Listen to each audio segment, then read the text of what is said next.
regulation in blockchain, crypto, let's call it crypto because everybody else is going to call it crypto, but regulation in that space. Right now, I have to tell you, I think that the government's going to focus on stablecoins. They might define a couple other things. And if they do, they better hurry up and do it before the end of this calendar year, because once the calendar turns, it's all about the presidential campaign. So I don't think much is going to get done in the latter half of this Congress. But that aside, I think the overwhelming newness and the overwhelming adoption, acceptance, movement towards AI is going to take the federal government and move them to a greater AI focus. They're going to have to regulate that. There's a lot of elements in there that could be pretty scary, could be pretty dangerous.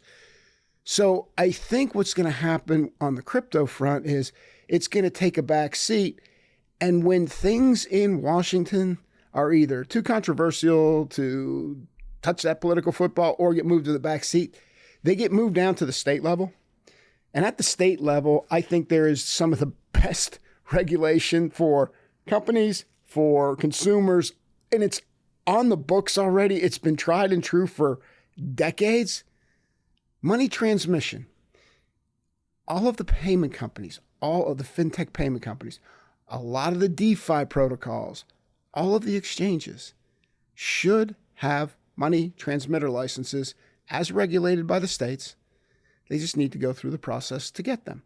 It's a protection for consumers because there are surety bonds, which if there is a breach in some way, a company fails, the surety bonds have some collectability for the states to then reimburse those who were harmed.